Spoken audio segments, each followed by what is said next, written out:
Question number 21.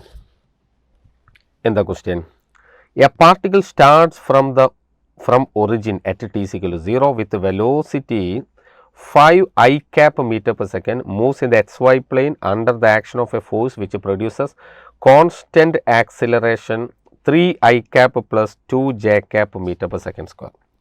If the x coordinate of the particle at that instant is 84 meter, then the speed of the particle at this time is root alpha meter per second, the value of alpha. ഒരു exactly similar question N C R T text ബുക്കിലുണ്ട്, നിങ്ങൾ ശ്രദ്ധിച്ചിട്ടുണ്ടാവും അത്. Okay, നോക്കാം. Particle moves. അപ്പോൾ നമുക്ക് initially ഇവിടെ തന്നിട്ടുള്ളത് 84 എന്ന് പറയുന്നത് എക്സ് കോർഡിനേറ്റ് ആണെന്ന് പറഞ്ഞിട്ടുണ്ട്. അപ്പോൾ അതുകൊണ്ട് let me start with S X equal to U X T plus half A X T square. S equal to U T plus half A T സ്ക്വയറിൻ്റെ ഹൊറിസോണ്ടൽ കമ്പണൻറ്റ്. ഇത് ക്വസ്റ്റനിൽ നമുക്ക് തന്നിട്ടുള്ളത് 84 is equal to U H that is 5t then plus half into a h is 3 into t square or 1.5 t square plus 5t minus 84 equal to 0. അപ്പോൾ ടീൻ്റെ value നമുക്ക് ഇതിൽ നിന്ന് കിട്ടും അല്ലേ. അപ്പോൾ t is equal to minus b minus 5 plus or minus root of b square that is 25 minus 4 into a is 3 by 2 into c is minus 84 whole divided by 2a. 2a is 2 into 3 by 2. Yes, അപ്പോൾ നമുക്ക് ഇവിടെ 2 cut ചെയ്തു, 2 ഇവിടെ cut ചെയ്തു. Yes, ബാക്കി നമുക്കാരുള്ളത് minus 5 plus or minus. ഇവിടെ റൂട്ടിൻ്റെ ഉള്ളിൽ നോക്കൂ, ചെയ്യാം നമുക്ക്. റൂട്ട് ഓഫ്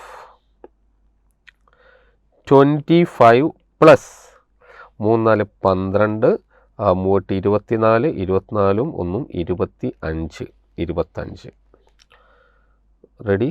ഒരു 2 കൂടെ ഉണ്ട്, സോറി അല്ലേ. ഇവിടെ നോക്കൂ, ഒരു 2 കൂടെ ഉണ്ട്. 2 into 3 6, അപ്പോൾ 6 into 84 വരിക. അപ്പോൾ 6 into 84 എന്ന് പറയുമ്പോൾ 6 4 24, ബാക്കി 2 6 8 48, 48ഉം 2ഉം 50. Okay, yes, whole divided by 3.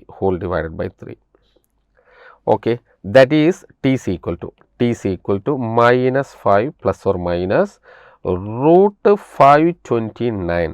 Yes, കാര്യങ്ങൾ ക്ലിയർ ആയല്ലോ. Divided by 3. റൂട്ട് 529 എന്ന് പറഞ്ഞാൽ 23ൻ്റെ സ്ക്വയർ അല്ലേ 529. യെസ്, 23 ആണ്. അപ്പോൾ അതുകൊണ്ട് തന്നെ ടൈം നെഗറ്റീവ് വരില്ല. അതുകൊണ്ട് ഇനി നമുക്ക് ഒഴിവാക്കാം, നെഗറ്റീവ് വരുന്ന ഇത് ഒഴിവാക്കാം. എന്ന് വെച്ചാൽ -5 plus 23 divided by 3 that is equal to 3.18 ആയി. 18 divided by 3 6 second. Time 6 second എന്ന് കിട്ടിക്കഴിഞ്ഞു. അപ്പോൾ ടൈം നമുക്ക് കിട്ടി 6 സെക്കൻഡ്സ്. ഓക്കെ, ഇനി നമ്മൾ വേണ്ടത് ആ 6 സെക്കൻഡിലെ വെലോസിറ്റിയാണ്, സ്പീഡാണ് നമുക്ക് വേണ്ടത്. അപ്പോൾ അതിന് നോക്കൂ, ഒരു കാര്യം നമ്മുടെ കയ്യിൽ ഓൾറെഡി ഉണ്ടല്ലോ. വി സീക്വൽ, ഈ വി ആണ് വേണ്ടത്. V X square plus V Y square ആണ്. ഇതിലാണ് നമുക്ക് സബ്സ്റ്റിറ്റ്യൂട്ട് ചെയ്യേണ്ടത്. റെഡി അല്ലേ. അതിന് വി എക്സും വി വൈയും കാണാം. വി എക്സ് ആരാ, U X plus A X T. Ready, that is equal U X എത്രയാണ് 5 പ്ലസ് എ എക്സ് എത്രയാണ് 3 ഇൻറ്റു ടി എത്രയാണ് 6. അപ്പോൾ എത്രയായി 5 പ്ലസ് 3 18, 18ഉം 23. അപ്പോൾ 23 മീറ്റർ പെർ സെക്കൻഡ് എന്ന് ഇത് കിട്ടി. ഇനി സിമിലർലി വി വൈ കണ്ടെത്തണം. That is U Y plus A Y T.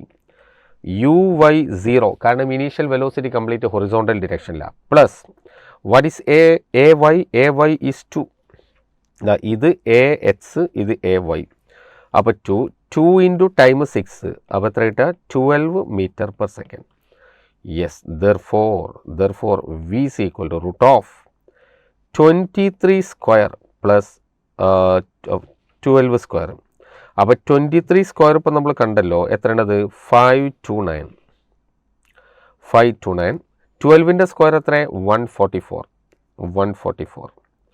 അപ്പോൾ എത്ര കിട്ടുക റൂട്ട് ഓഫ് ഇവിടെ 13, 1, 5, 5ഉം 2ഉം 7, then 6ഉം അല്ല 5 and 1 6. Root 673 metre per second is the final answer.